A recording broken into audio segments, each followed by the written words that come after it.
You're listening to Pombo and Peter's Picks, the home of your favorite sports betting podcast, presented by The Daily Goat.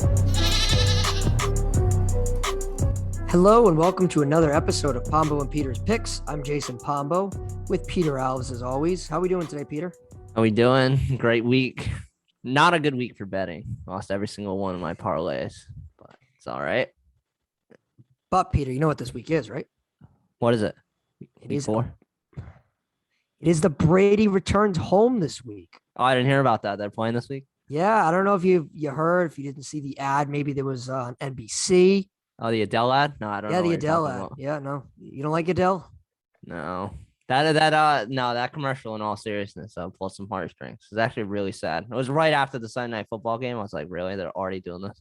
Oh, yeah. And that's going to be the theme for this entire week. And it already has been to this point. Oh, yeah. Boston media is having a field day. I feel like every media is. I was just reading before we started that Sunday Night Countdown. Not Sunday Night Countdown. It's the ESPN thing. ESPN in the mornings, whatever it is, 10 to 1. They're going to be at Gillette. So even they're doing like a college game day kind of thing. Yeah. So it's gonna be like NFL playoff vibes. I'm telling you. It reminds me of the Super Bowl. Yeah. To be honest with you, like that's just the way this game has taken shape in the first 4 games. There's been shots from the Tom Brady camp. His father went on a podcast, Tom Curran, the Patriots podcast, throwing some shots at Belichick. Alex Guerrero, Tom Brady's best friend and personal trainer. Shout out. We met Alex one time. Remember that? It's true. We did meet Alex. Making fun of his water. And then he's like, "What's up, Alex?" I was like, okay. It's true. We met Alex Guerrero at Patriot Place once. But besides your water doesn't cure cancer. Oh, crap. Hi, Mr. Guerrero. We do have his TV 12. We're big fans. But nonetheless, he was on, he did an interview with Karen Garigian of the Boston Herald. And he mentioned that Bill Belichick didn't really evolve with his development of Tom Brady in terms of treating him like he was 20 when he was 40. So he kind of crapped on Belichick for that. When it comes to Bill Belichick and the Patriot side of things, they've been nothing but sunshine and roses towards Brady in his camp.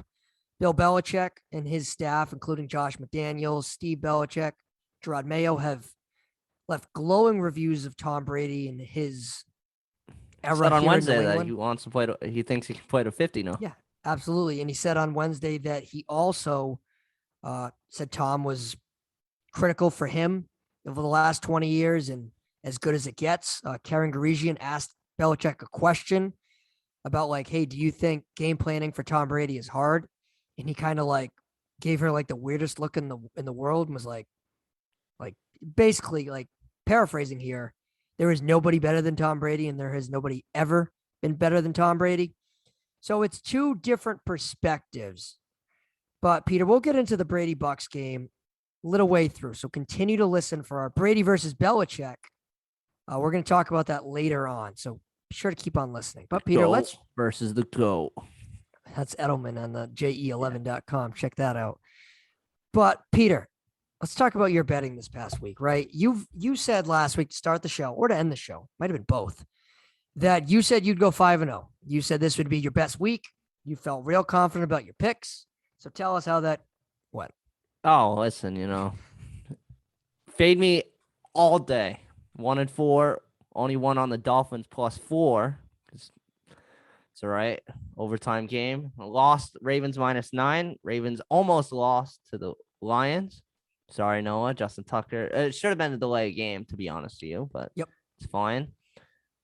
But won that Survivor game. So helpful for that. Eagles +3.5. Didn't even show up. I think the Cowboys defense is legit. Seahawks -2. Russell Wilson doing it again. Can't score in the second half. And the Patriots -3. Mac Jones didn't even show up. I disagree with your Mac Jones take. It's fine. Really I mean, O-line didn't show up, but yeah, O-line didn't show up. O-line and the defense couldn't get off the field in the fourth quarter. But besides the point, I went 3-2. My wins, I had the Packers +3 over the 49ers. I felt good about going into that game, and Aaron Rodgers delivered. Ended up with a game-winning field goal by Packers kicker Mason Crosby. But even if the kick wasn't good. I still covered. I had the Titans -5 as my premium. That hit. The Titans rolled over the Indianapolis Colts. I was bragging on you the whole time. I was getting scared when A.J. Brown got hurt and Julio Jones got hurt, but Yeah, exactly. Colts always being the Colts. Colts 0-3. And I also had over 55.5 for the Rams Bucs. That game hit the over. Figured two high flying offenses would deliver. The Rams offense showed up completely. The Bucs, on the other hand, did not play as well, but they still put up the necessary points. So over 55.5. My losses were first being the Washington football team +7.5 over the Buffalo Bills. I got clowned for that one by numerous people, but hey, I've said it for a while that I'm not completely sold on the Buffalo Bills. But one thing I will say, I'm totally out on the Washington football team defense. Jesus Christ. Oh, yeah. They can't even stop anybody. They can't rush stop the a passer. nosebleed. Can't Nothing. blitz. Can't do anything. Ron So Rivera, you should be ashamed of your defense. Look, the Bills, they've showed up since that week 1 defeat. I still want to see a couple more games before I crown them as the second coming here, like everybody else's. And then my other loss was the Patriots -2.5. Kind of bullied you into highlighted. I bullied you into that. Peter Loki did bully me to that one. I felt like the Patriots win the game. Didn't love it, but said screw it. I don't give in to peer pressure, guys. This is why you shouldn't do it. But overall, I went 3-2. So it's a solid week. I went 1-0 in the premium. So I'll take that, Peter. I will take that. I'm above 500 for the first time all NFL season. I think week 1 I went 2-3 or 1-4, then 2-3. Hey, Now gradually 3-2. this week. Yeah. 4-1. That's what I'm saying, Peter. Good vibes only. So if that continues, hey, look, I'll finish the year 5-0. It's true. Math. Good to see. Good to see. All right, Peter. So we got a lot to cover on today's show. We got a lot. But first, let's break down the Rams-Bucs game. It's probably the most anticipated game of the week. So it was the Fox game of the week. Many called the Rams and the Bucs the two favorites to come out of the NFC, and I completely agree with that. But in this matchup, the Rams ended up winning 34-24. Matthew Stafford was awesome. He was 27 of 38 for 343 yards and 4 touchdowns. He had a QBR of 89.5. He was really good. And the connection that Stafford has with Cooper Kupp, it's been awesome. He had 9 catches for 96 yards and 2 touchdowns. And Deshaun Jackson got in the action. 3 catches for 120 yards and a touchdown. The other side of things, Tom Brady, he didn't have his best game, but I think defensively, the Bucs, they just didn't really show up. So Tom Brady was 41 of 55, 432 yards and a touchdown, but he was sacked 3 times. The offensive line didn't do him any favors, and the Bucs really struggled to run the ball. They only had 35 rushing yards. You know who the Bucs' leading rusher was, Peter? Tom Brady. Yes, it was. Tom Brady led the Bucs in rushing, 3 carries for 14 yards and a touchdown. Ronald Jones had 5 carries, 11 yards. Fournette, 4 carries, 8 yards. So that Bucs run game has not been good this year, and that continued in this matchup. So other than the quarterback, I think the Bucs really struggled. Offensive line, bad. Defense, bad. They had some drops. The running game was non-existent. So the Rams won. And I think many people are now starting to realize how good this Rams team can be. That's true. I mean, the Rams, I think they're the Super Bowl favorite in the NFC. I think the Bucs are becoming a little too injured for my liking. Scotty Miller, IR, Antonio Brown, COVID, Gronk's banged up. Yep. I think Tom Brady is a little banged up, to be honest with you, too. And then the O-line's banged up. The defense, they got to bring in Richard Sherman, which isn't good to see. I mean, Tom Brady personally asked him. But no, I think the Bucs are fine, but I think they're getting a little too injured, and that's gonna cost them in a few weeks, I think, and down the stretch if they can't get healthy. Yeah, I agree. I think I picked the Rams to win the Super Bowl before the season started. I thought Sean McVay would be perfect with Matthew Stafford, and that has translated perfectly. I think Hey, to your this MVP point, pick is coming along. I got mocked for that too, Peter. Surprisingly, people were like, "Stafford, please." Oh, really? Like, Well, that team is really, really good. well, like I looked at it and I was like, I've watched Stafford for a decade. He's not the problem in Detroit. Anyone that watches Lions games understands he's not the issue. It's his surrounding cast. It's the defense. It's the coaching, the front office. That's the issue. And that was the issue in Detroit. Stafford was never the issue. Now he's in an offense that is tailor-made for him. He has a plethora of skill position players in Robert Woods, Cooper Kupp, Tyler Higbee at tight end. Before Cam Akers got hurt, I mean, the running game's been fine so far. Sony Michel and Henderson. Granted, Henderson's hurt, but they played okay. and they've been good. The offensive line is one of the best in the NFL. This And that Rams team defense speaks for itself. the defense speaks for Although itself. Ramsey, Exactly. I don't think Ramsey played well in week 3. No, he didn't. I agree with that. Mike Evans, I think, who he was on for a lot of the game, he had 8 catches for 106 He yards. usually shuts down Mike Evans. Like, The Rams didn't really need him to shut down anyone. They won. They put up 34 points, and they're going to be a force to be reckoned with this entire season. yeah, they got to keep pace with the Cardinals, though. And That that's who they play that this division's week. crazy. Exactly. San Francisco, granted they lost, they're 2-1. Seattle, who are 1-2, but I still think they're a good football team. And nonetheless, I know you don't, but either all the 4 teams, I could see them making the playoffs. Yeah, truthfully, for sure. which is something you don't necessarily see every day. All right, Peter, let's transition now to the Chiefs and Chargers. So for the last couple years, the Chargers have had the Chiefs numbers. So Justin Herbert, he played well against the Chiefs last year, and he played well against them this year. So the Chargers ended up defeating the Chiefs 30-24 behind a great performance by Justin Herbert. He was 26 of 38 for 281 yards and 4 touchdowns. He had a QBR of 75.7. The Chiefs defense had no answer for him, and he was at will firing darts, putting up 30 points, 16 points in the fourth quarter, propelling them to a win, which is huge. The Chargers are now 2-1. And the Chiefs, they fell to 1-2. It's the first time they're under 500 since 2015. Believe it or not. Mahomes didn't have his best game. 27 of 44, 260 yards, 3 touchdowns, and 2 interceptions. He was also sacked twice. So the Chiefs had 4 turnovers, Peter. Not a good game for them. Tyreek Hill was mostly kept in check again for the second consecutive week. He had only 5 catches for 56 yards.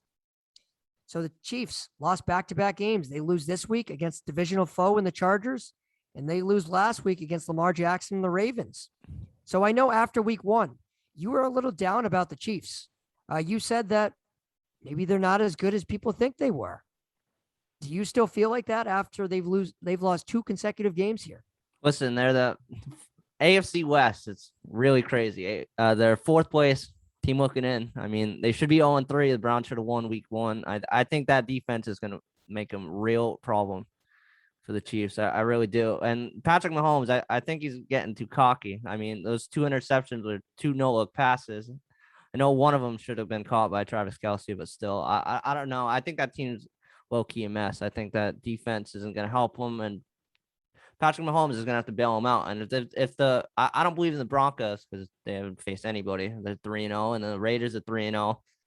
And then obviously the Chargers are 2-1. I think they're going to have to do an upskill and an uphill battle going on. And I think they're pretty toast, to be honest with you. So I still think they're going to end up winning the AFC West. I know it looks bleak now. I think the Chargers got it in the bag. Do you really? Yeah, I think that that win's going to cost them the tiebreakers or something. And yeah. I just feel sometimes, we talked about it before we started the podcast. Sometimes the Chiefs, I don't want to say walk through the regular season, but sometimes they don't really turn it on until they necessarily have to. When you've had the amount of success that the Chiefs have had over the last 2 to 3 seasons, it makes sense. But now they need to turn it on for sure. The defense has not looked good. It's been a disappointment. Straight up, it's been a disappointment. The secondary has been an absolute mess. And I think offensively, the offensive line, I would call it underwhelming to this point. They have a whole new cast of characters in that offensive line, and they haven't necessarily gelled together yet. And Mahomes has made some uncharacteristic mistakes, which is something you don't necessarily see every day from him. Mahomes is somebody that has showed over the last 2 years that he is arguably the best quarterback in the game. And through 3 games, he's turned the ball over. He's failed to deliver in the fourth quarter, and he's taken some crucial sacks here. And they sit here 1-2, and they're in a position in which, like you just highlighted, the Chargers, they're up and coming. If they're not here already at 2-1, the Raiders are 3-0. John Gruden has Derek Carr playing really well, and that Raiders team is better than a lot of people anticipated. And then you look at the Broncos. I think their defense is really good, and the team overall in Denver is good. Now, say what you want. They haven't played anyone. That's an absolute fair point. But Denver, they're not going to be an easy out. Like, I still think they're going to give the Chiefs trouble. Yeah, so, I do too. I think the Chiefs should be uneasy. Andy Reid was checked into the hospital on Monday, but he reportedly was checked out and everything was okay. So things aren't necessarily looking great for the Chiefs. I know they just signed Josh Gordon to their practice squad. That's a joke too. If you gotta get Josh Gordon, I know that like I don't even know why they need Josh Gordon. I think Josh Gordon is just looking for a ring. I see why Josh Gordon's there, but from the Chiefs' perspective, other than Travis Kelce and Tyreek Hill at some points and a little bit of McCole Hardman, they've kind of been a little slow from the other positional guys like Pringle. I know Clyde Edwards-Helaire just had a 100-yard rushing game this past week, but for the other two games, he's been meh. So I think the Chiefs are trying to fight fire with fire, but I don't think the issue is their offense. I think the issue is with their defense.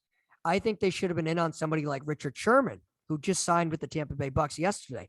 That would have been a much better fit than signing somebody like Josh Gordon. Now, the trade deadline hasn't passed yet. There's still a long way to go on that front. So I could see them adding a maybe they help could on the pick up defensive Jamie side. Collins. Yeah, I don't believe that's going to be the. No, I don't think I that's mean the they solution, need but- secondary help bad, but Yeah. I mean one piece. I at a time. agree. I think Collins would be someone that could help in the middle of that defense, generate some pass rush, stop the run. I understand that completely. But I think when it comes to Collins, Field Yates of ESPN was reporting that he is wanted to look at his options through quote unquote, I believe it was familiarity and fit. So to me, that reads the Giants or the Patriots. But we'll see how that all shakes out anyway. All right, Peter, let's move on to the next game of the week. Well, that we're going- Chiefs. One more thing. It's a must-win Yep. versus the Eagles. I think Yeah, absolutely. the Chargers and Raiders face Monday Night Football. One of them is going to be 4-0. One of them is going to be 3-1, and then Chiefs face the Bills next week. Yep. So it's a big game for them this week against the Eagles. The Eagles are reeling. They lost last Monday night pretty convincingly against the Cowboys. So they're in a good spot. Kansas City is in terms of getting back to where they need to be.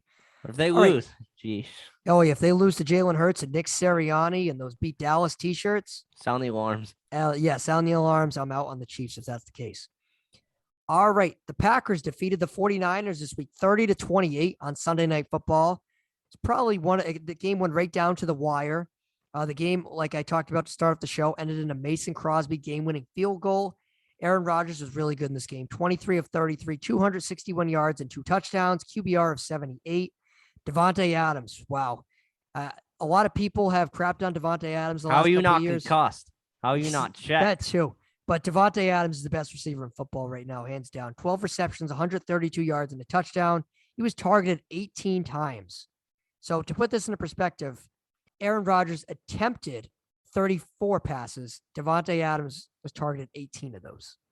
So that's crazy. Business as Absurd. usual for the Packers. It's the Aaron Jones, Devontae Adams show. Yeah, and Jones, he had another good game, 19 carries, 82 yards, and a touchdown. For the 49ers, they couldn't get that stop defensively. I know a lot of people think Kyle Juszczyk should have went down at the half-yard line instead of giving Aaron Rodgers the ball back. I understand that I mindset. totally agree. When there was 34 seconds left, I was like, you lost. Yeah, I understand that, but that's tough for Juszczyk to just completely stop his fullback body to go down at the half-yard line. Like, I think it's easier said than done, but in the moment, it's a little bit difficult. So the 49ers, they fell. Another 2-1. Garoppolo, he was inconsistent. I would best describe it. I He think was Garoppolo's on 25 the of hot 40. seat. Yeah, but I don't think the 49ers issues are because of Garoppolo. I don't know. truthfully. I think that offense looks slow, and they need to be rejuvenated. I know they don't have any running backs. Yeah, I think but- I think that's a lot to attest to. You know, the 49ers, when they've had success with Garoppolo, a lot of it has been through the offensive line and the run game, and a lot of that has failed Garoppolo. Garoppolo was sacked 4 times this past week, and the run game, their leading rusher was Trey Sermon, 10 carries, 31 yards.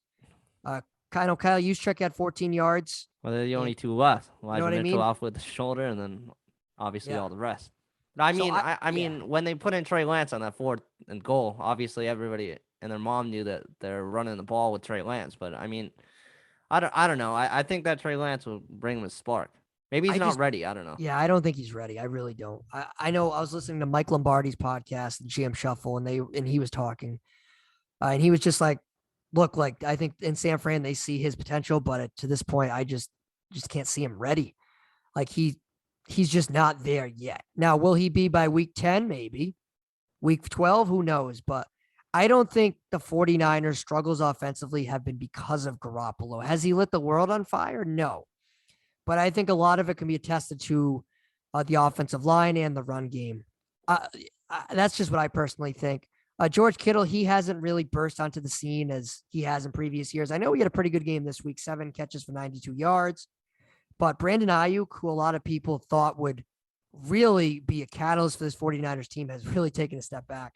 The playing time hasn't really been there, and he's cost them fantasy owners a lot of pain. A lot of money. And a lot of money. Do you have Brandon Ayuk?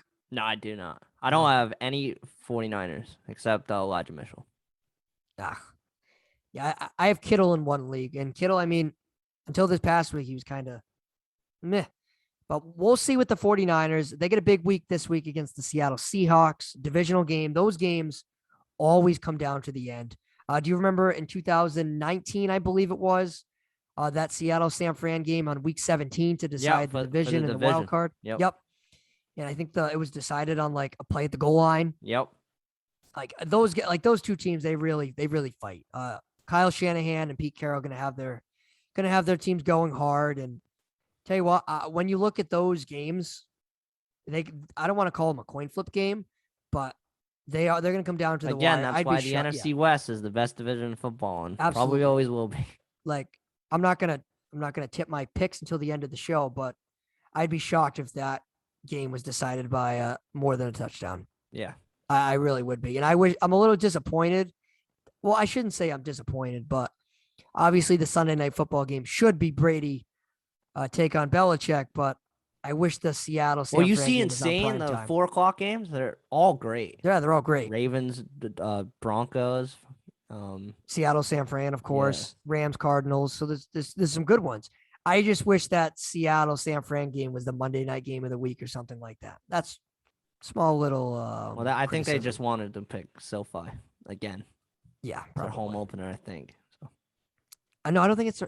It's not the Chargers home opener. It might be the Char. It might be the Char. I'm thinking. Yeah, I think you're right. That sounds right. I think that's why they did that. Yeah, that makes sense then.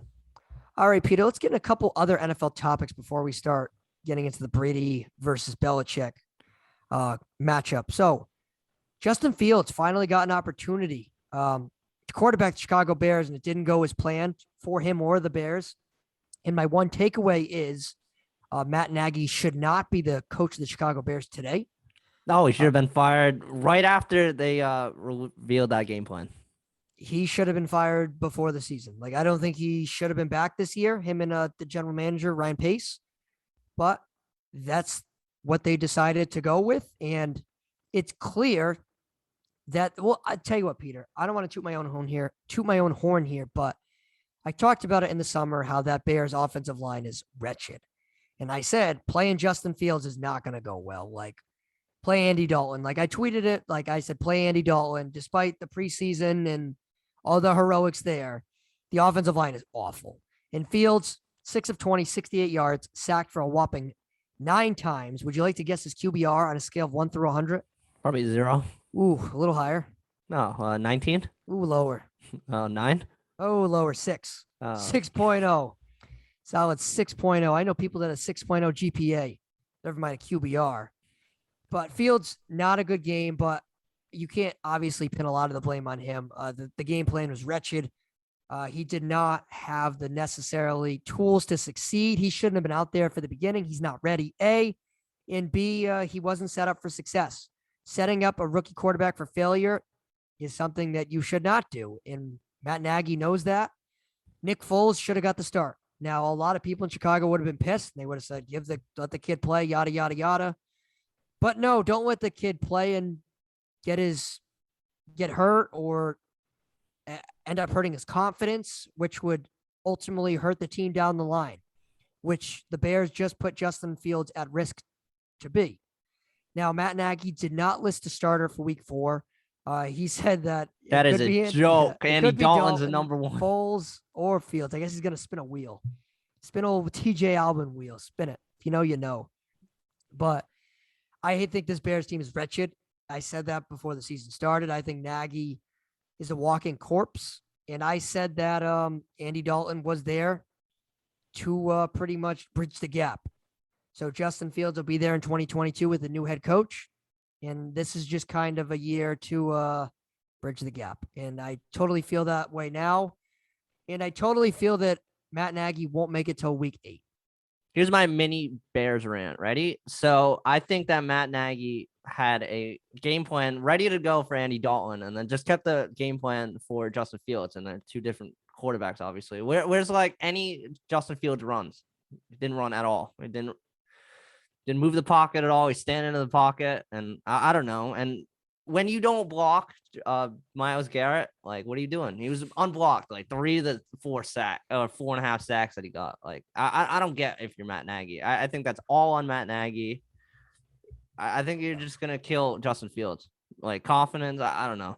Everything, absolutely everything. And when you draft a guy in the first round, like, I understand from a fan base perspective, oh, you want to see the kid play, yada, yada, yada. And some people criticize for me saying, oh, you just want to see Mac Jones play because you don't like Cam Newton. Well, no, it's not that. Mac Jones and Justin Fields are completely different quarterbacks. We're in completely different situations, came from different collegiate programs. Like, there's a whole different background on it. Justin Fields at Ohio State was not ready. It's just that simple. It's not an indictment on him. He was just not ready to play yet. And that was evident, and Matt Nagy set him up to not succeed. Set him up to fail. Exactly. And another topic of conversation I want to get into quickly here, Peter. I know we talked a little bit about the Ravens. You bet on them last week, correct? Yeah, -9. I thought they were going to destroy the Lions. So they didn't. And the Lions, who have played some teams tough this year, they played in real tough. And Justin Tucker hit a game-winning 66-yard field goal. What do you think of Tucker? Oh, Tucker's the best kicker behind Adam Vinatieri just for his heroics that we've ever seen. And I think he's going to be the best kicker of all time. But Tucker's on another planet. Yep. I don't think that it should have counted. I think the delay game before that, I think, should have happened because I think Lamar Jackson snapped the ball with like -2 seconds. But I'm sorry, no, I think Dan Campbell's a good coach. I think the guys are rallying against him, even though that roster is really bad. But I think that they're going to be in games all year. Tell you what, I don't know if he's a good coach or not, but his teams play hard. They compete. And when you're in a rebuilding team like the Detroit Lions, where you see what Jared Goff has to throw to, you see what the defense is working with in terms of personnel, they're playing hard. Of the 3 games they played in this year, they've been in every single one of them. Granted, they haven't won any of them, but week 1, they made a late comeback against the San Francisco 49ers. They didn't roll over and get blown up by 30. At the end of the first half against the Packers, they were actually winning. Now, they obviously didn't hold on. Week 3, they were in it until legitimately the last second against the Ravens, and it took a phantom non-delay of game call in the longest kick in NFL history to beat them. So hats off to Dan Campbell. I know he got a lot of crap from me and everybody else, but he has his team playing hard. And in the NFL, when you're a rebuilding franchise, that's what you want to see. Yeah, that's all you can ask for. And then they're going to get a good draft pick this year, and that's all you can do in a rebuild. Exactly. Yep, 100%. Now, a team going in the opposite direction is the Pittsburgh Steelers and Ben Roethlisberger. Now, Roethlisberger has regressed. Now, I talked about at the end of last year and in the playoffs that his NFL career should have ended last year in the playoffs, that him coming back ultimately will hurt the Steelers in the immediate future. And we saw that. That is evident. This Steelers team is not good, and Ben Roethlisberger doesn't move the needle for them. If anything, he is holding them back, and the Steelers team is in for a long season. Oh, for sure. He's looking like Peyton Manning and Drew Brees at the end of the year. He can't throw more than 15 yards. And I know the team's not helping him out because Deontay Johnson's hurt, Juju Smith-Schuster's hurt, but I don't. And then TJ Watt's hurt, and that defense is reeling a little bit. But yeah, I don't know. And they don't even have a backup quarterback like behind them. Yeah, it's Mason Rudolph and Dwayne Haskins. So it's not like the Steelers drafted a guy in the first round, like a Mac Jones or whoever else, to say like, oh, at least we're building towards something.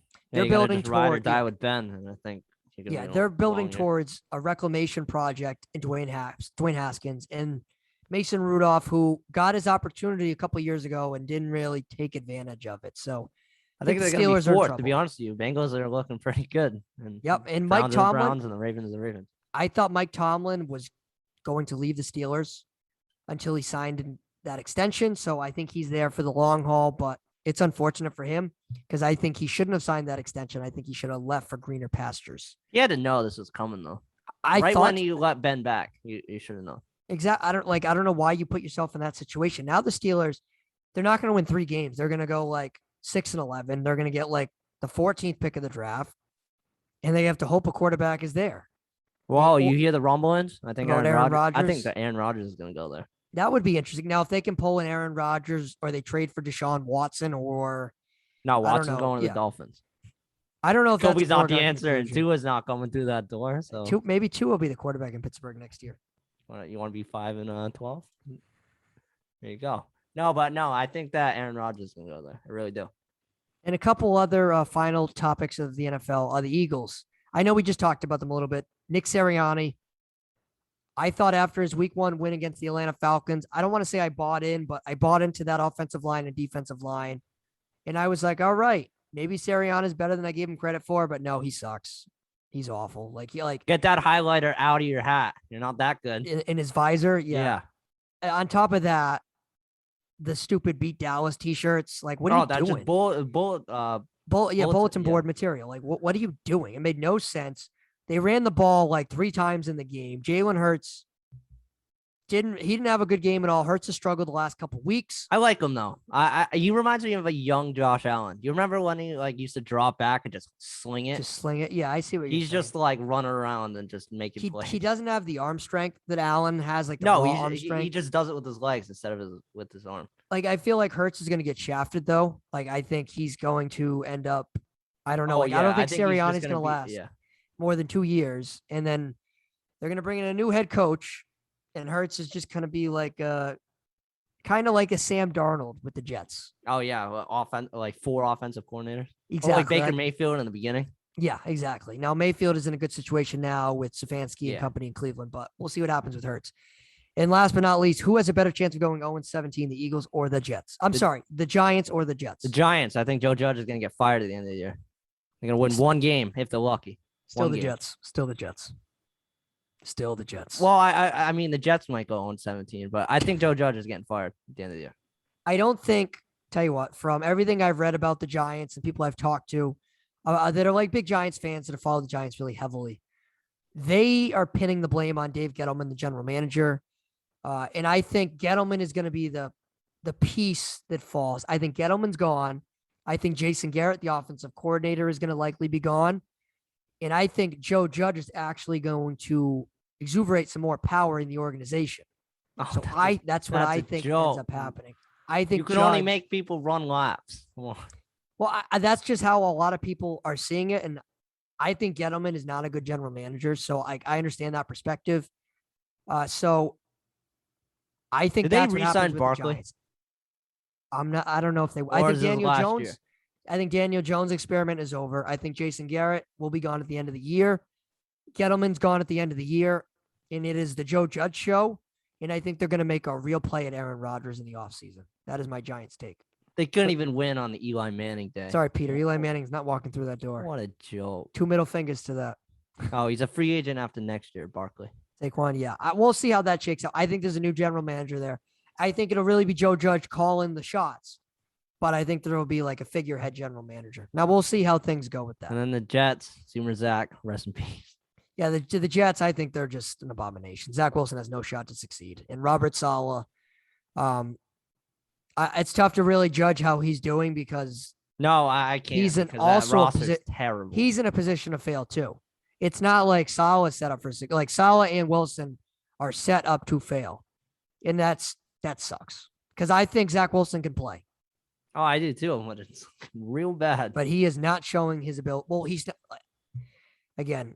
Like I said last week, you should have signed a guy like Teddy Bridgewater. You should have signed a guy like Fitzpatrick, Andy Dalton, whoever it may be. Even if you end up going with Zach Wilson, give a veteran backup or a guy that can bridge the gap, somebody like that. Because at this point, because you're letting the kid die back there, and there's nothing you can do. You're not going to bench him because you have nobody behind him. A and B. Our boy Michael Carter got benched. What a joke! I know. Dropped 2 passes. He's like, all right, hit the bench. It's not Carter's fault, man. You got no offensive line with Becton out. All right, Peter. Let's talk about the main event, as TJ would say. As TJ Alvin would say of Cheap Talk Wrestling. Main event this week in football, like we just talked about to start the show, Tom Brady and the Tampa Bay Buccaneers, still kind of weird to say, take on Bill Belichick, Mac Jones, and the New England Patriots. This will be the first Oh time. no, they're not facing Mac Jones. They're just facing Bill Belichick. I mean, if you want to put a poster, The only poster. thing that it's getting promoted as is Bill Belichick. Yeah, that's true. All right, Nobody else is there. Mac Jones is as relevant as like Bruce Arians in this discussion, which is irrelevant. Well, to be fair, I mean Gronk's irrelevant, which is real surprising. Yeah, Gronk's too. like a minor sidecar. Like it's the Tom Brady. This is the most anticipated regular season game in NFL history, arguably in sports history. Tom Brady going to New England for the first time since he left after 20 years, 6 Super Bowl championships, 9 Super Bowl appearances. Tom Brady is back after an ugly divorce. He is back. So, Peter, this is, in my opinion, like I just talked about, most anticipated game in NFL history. Well, if you're going to the game, right? I will be. If you see anybody boo Tom Brady before he walks out of that tunnel, I don't care. They can boo him in the game, whatever. But like, he's done more for this town than anybody combined, or Ortiz or whatever. Yep. If anybody boos him, you better like kill him. I tell you what, Peter, I guarantee you. I don't want to guarantee you. I'm going to predict between 15 and 25% of people will boo Tom Brady. No, that's such a joke. You can boo Gronk. Gronk's a diva. Like, I think it's going to be higher than people really think. But I truthfully think that he didn't leave on his own. He did everything the right way. He brought 6 championships. He should be coveted for the look, I'm not going to boo Tom Brady. Oh no, I'm not going to boo Tom Brady. But the people that are going to say, look, Tom Brady has bashed the crap out of him the last couple of years. Didn't put the greatest foot forward or effort in the 2019 season. They're pissed he left. Pissed he's talking crap. And I think a lot of people are bitter that he left and that he doesn't necessarily feel very warm and fuzzy going back to Gillette Sunday night. And now the crazy thing is, Peter, he only needs 68 yards to break the NFL record for passing yards. Said this at the beginning of the year. He's going to break it in Gillette. You did. Yep. To overtake Drew Brees, he only needs 68 yards. So, Peter, let's talk a little prop bets here really quickly. According to DraftKings, the over-under is 5.5 passes to get over 67.5 passing yards. Would you take the over or the under? I'm going to say the over. Just because I think they're going to try to run the ball. Because as you can see with the Patriots defense, they can't stop a lick for a run of the ball. So you think – I think it's going to be over too. I think it's going to be over. I don't think he's going to go the first drive 3 of 3 for 90 yards. I think Tom Brady's going to do what Tom Brady does. And it'll be long, methodical, like death by 100. Unless Brady wants to just put up 40 and then just shut up the whole crowd and be like, yeah, I'm Tom Brady. The thing is, I can do whatever I want and then just put up a quick 7. What's the game plan? Like Bill Belichick and Tom Brady have both talked about it. These two guys know each other better than anyone. They both know the system. They both know everything about each other. They know each other's strengths and weaknesses. Like it's, like they know everything. Now, the thing about Tom Brady, the thing to get to him, in my opinion, is you stop the middle of the field and you get interior pressure on him. That's what you do. You try to take away his bread and butter. You try to take away that aspect of his game. So Tom Brady knows that Bill Belichick wants to do this. And Bill Belichick knows that Tom Brady thinks he's going to do this. Now, does the Bucs game plan instead call for, screw it, we're going to go deep, over the top a ton? Like do they try to kind of play reverse psychology on each other? Like, is there that kind of thing on it? No, I mean maybe. I don't know. I think you're looking into way too much of that. I know that they know how they think, but I don't think they're gonna shy away of who they actually are. So you don't think they're gonna change their identity for this? No, not really. I don't think so. Okay. I think Brady's just going to be like, F you. And then Belichick's going to be like, all right, I'll try. But I don't know. All right, so over 5.5. Okay. And these are some other prop bets on DraftKings. Just talked about Brady and Gronk's history at Gillette. So Gronk, for Gronk receiving yards, his career high at Gillette Stadium is 162. Do you think he goes over that? No shot. He's hurt. None. His ribs are a little banged up. Yeah, no shot. If he plays, he's going to be a minimal factor. He didn't practice on Wednesday. It's too. He will get a touchdown. He will get a touchdown. I don't even know if he's going to. I think he just might be kind of what's the best way to describe this? It's just a decoy. A decoy. Yeah, decoy is the perfect I don't word. know. I mean, I think Brady wants to like. I'll say this, You Peter. don't want to see Gronk in the end zone, and then Gronk spike it, and then all the fans are like, if they were playing the freaking New Orleans Saints Sunday, I don't think Gronk would play. That's just my takeaway. maybe I don't not. think he's healthy. I really don't. All right. Tom Brady's career high in pass yards at Gillette is 443. Does he go over that? No, I don't think so, because I think they're going to be able to run the ball. Yeah, I don't think he goes over that. That's a lot. So no. All right. And this one, we're not going to do this. He's not getting over 7 touchdown passes. You never know. He's not. There's no shot. I won't. If he throws 7 touchdown passes, I'll run onto the field. Yeah, I'll run out of the field. Like, it ain't happening. Like, no shot. This one, we'll see. Which Tampa Bay player will catch the record-breaking pass from Tom Brady? Antonio Brown plus 500. It's not close. You got AB at plus 500. That's Assume a good many one. plays. Assume many plays. I'm going to go with dark horse, Peter. Assuming he plays. Gio Bernard plus 700. It's a good one, too. Bernard and Tom Brady, they've had developed some chemistry over the last couple weeks. I know Bernard got banged up at the end of the Rams game, but I think he is a perfect person to get that Bucs run game and as a pass catching back, because Fournette and Ronald Jones, wow, they've struggled. Oh, it's true. No, I just think it's Antonio Brown. Listen, Boston hates Antonio Brown. That'd just be an F you. It would be like, yeah, you kick my guy out of town. But Peter, I need a prediction for the game. Go. Give me a score. Okay, let's see. Patriots. Oh God, no, Patriots. Put you on the spot. I don't know. I think the Bucs are gonna squeak it out at the end. It's gonna be closer than people think. I go 27-24 Tampa. I think that's too little point. I'm gonna go 35-30. Ooh, high score and a fair. We'll see. Yeah. I just don't think it's gonna be a blowout. I know, like, the odds are currently. It won't like be. 7. I don't think it's gonna be a blowout. I don't think Bill Belichick's gonna let that embarrass. happen. And yeah, no shot, in my opinion. All right, Peter, should we get into week 4 picks? Let's do it. All right, LFG, let's get it on. All right, my first one of the week. I'm going to go over 48 points, Washington football team and Atlanta Falcons. Both defenses are really suspect, in my opinion. We talked about it earlier. That Washington defense is really bad. And I think Matt Ryan can put up some points. And I think Taylor Heineke, he can also put up some points. I see this going into both teams probably going into the early to mid-30s. So I think this is going to be an easy over. And this is actually my premium pick of the week. I feel really good about this pick, Peter. Over 48. Both defenses bad. Both offenses can get hot. A lot of skill position players, of course, for Washington. Terry McLaurin, tight end Logan Thomas, and then the Atlanta side, Kyle Pitts, Calvin Ridley. Matt Ryan can sling it. I'll take the over. If you're Washington, right, do you have to win this game? And if you don't win this game, do you bench Taylor Heineke? No, you don't bench Taylor Heineke. No, because I think last week, granted, he didn't play his best game. That defense, like, there's really, if they have Fitzpatrick, I think the result's the same. Okay. But that's my takeaway. I think Heineke can play a little bit. Not saying he's this world beater or anything, but I think he is a viable starting quarterback in this league when in the right situation. So I have the Thursday night affair, Bengals -7.5 versus the Jags. I think the Jags that's a dark horse to go 0-17 too. I think Trevor Lawrence is getting killed. I think he's going to become a bust until Urban Meyer gets out of there. I think that Joe Mixon is going to run all over him, and then Tyler Boyd. T. Higgins might not play, but I like him to win by a lot. I think 7.5 is too short.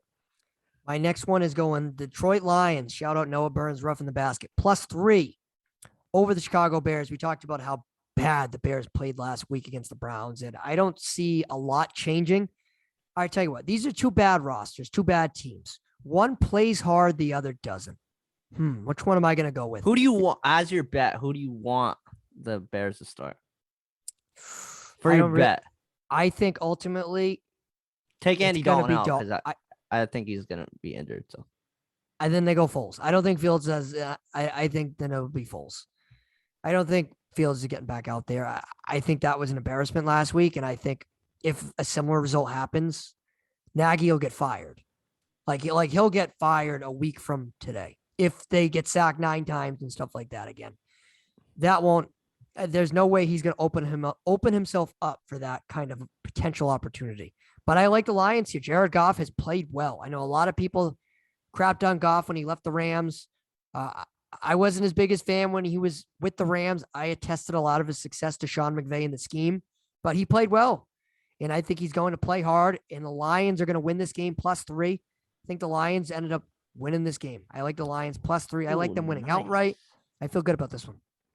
So I have the Bills -16. That's my premium pick of the week. I know it's a ton of points. Assuming that Tyrod Taylor doesn't play, Davis Mills, that's all I needed to see. You can't throw the ball at all. I think, and you saw him versus the Panthers defense. You think the Panthers defense is better than the Bills defense? No shot. I think Tre'Davious White's going to take out Brandon Cooks. And then what do you do if you're the Texans? So that's a high number. Yeah, I know, but I don't know. I think, do you know how many snaps the Bills have had in the red zone for 3 weeks? Not that many, right? No, it's insane. Or is it an insane amount? It's an insane amount. How many? Just guess. 20. No, way higher. Like 50? Yeah, 50. Jesus, that's a lot. It's insane. So I wasn't sure if you were highlighting the point of their big play touchdowns, those Josh Allen rainbow 60-yard touchdowns. No, he hasn't had a lot of those. No, not this year anyway, but that's just kind of what he was known for. My next one, I'm going to go with the Dallas Cowboys -4.5 over the Carolina Panthers. Now, I've been the biggest cheerleader for Matt Rule, Sam Darnold, and Joe Brady this year. I wrote at least one article about it. I talked about how they'd be the biggest surprise in the NFL. I talked about how Sam Darnold would rejuvenate his career. And to this point, he has. The Panthers are 3-0 coming into this game, but I think they're going into a Dallas Cowboys team that are really playing well on defense. Dan Quinn has that defense going in the right direction now. The Panthers are banged up. Their offensive line is banged up. Christian McCaffrey is out. Cornerback J.C. Horn is out. So I think this is a tough game for the Panthers to win. I don't think Darnold is going to get much help. And for that, I think this Cowboys offense is really playing extremely well. I like the Cowboys pretty convincingly to win this game. The Panthers have their first defeat of the season. This does not change my opinion on the Panthers. I still have them winning 9 games, making a wild card. But just going to throw that out there. They finally lose their first game. I'm picking against them. Totally agree. Joe Brady is going to become a head coach. Absolutely. So I have the Titans -8. So obviously the Jets scored 0 points versus the Broncos. I don't think they can do a lot versus the Titans. I think they're gonna score some points, the Jets. But I think Derrick Henry is just gonna have a field day. Even if AJ Brown and Julio Jones isn't there, I think they can win convincingly. Keep on rolling. All right, my fourth pick, I'm gonna go Ravens +1 over the Denver Broncos. Same kind of thing. The Broncos are undefeated, but to this point, they haven't played a team like the Baltimore Ravens. They have had a pretty soft opening schedule. I know last week the Broncos defeated the Jets. Soft to say the least. I think the Ravens are coming in there hot. I know last week they didn't play that great, but Lamar Jackson wasn't at 100%. He was limited in practice all week last week. This week, I think he'll be healthier, and I like them to pull off the upset, quote unquote, as it's currently listed at +1. I like the Ravens in this game. I think the Broncos endure their first loss. The Broncos are not as good as their record shows. Ravens +1. I totally agree. Ravens +1 as well. I think the Broncos are going to go down to earth, and it's insane that the Ravens are +1. I know they're in Mile High, but it's stupid. Yeah, Denver's a tough place to play. Don't get me wrong, but they're due for a bad performance here. And Bridgewater is due for a costly turnover. And do you know that he hasn't thrown an incomplete pass while being blitzed? Tell you what, Bridgewater. He's so safe. That's why I said he should have started over Drew Lock, and it was the right decision because he's safe. You know what he's going to get. He's conservative with the ball, takes care of it. The Broncos are a team that wins on defense and time in terms of possession, and that's how they've won games. With all that being said, though, if the Broncos do win and the Chiefs lose, sound the alarms again. Sound the alarms again, and maybe the Broncos are for real. If the Broncos win this game, yeah, you got to take them seriously a little bit. I'll take them serious because the Chiefs lost to them. So, and you want to give your final pick? Oh, my final pick is Pats +7 because you have to. I think it's going to be closer than people think. Do not bet money line though. Do not bet money line. I think it's going to be close. No. What is it? +350? 250? No, it's like +260. I just can't see Belichick getting blown out by Brady, even though that Brady wants to do it. I think it's going to be closer than people think. I agree with you. I'm not going to go with this pick, but I agree with you in terms of it being a close game. I'm going to take the under 52, Seattle Seahawks, San Fran 49ers. So the total is set at 52 points. They've had under that total for the last 5 games they've played against each other. Most of the time these two teams play against each other, the games kind of go in between the mid-20s. And I see a scenario very similar to that. And I just think when these two teams both play each other, they end up coming down to the last possession. Defense has to make a stop. And I think both defenses show up. Both defenses aren't as good as they used to be way back when. But I think they'll be good enough, and the under hits here. Hopefully Wilson scores points in the second half. It's actually pissing me off. I think he will. I think I wouldn't be surprised if Seattle won this game.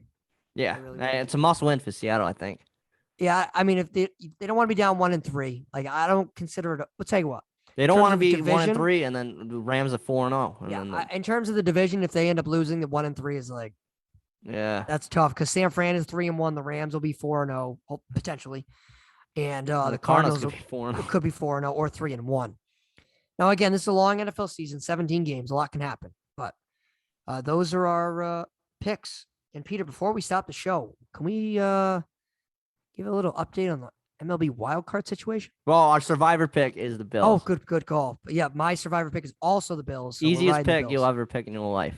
Shocker when the Bills lose. That'll be real unfortunate. Yep, that's fine. All right, Peter. So a little wild card convo for a couple minutes here. The Yankees, wait, can we not as do of that? Wednesday at 5:30 p.m., hold a 2-game lead over the Boston Red Sox for the first wild card spot.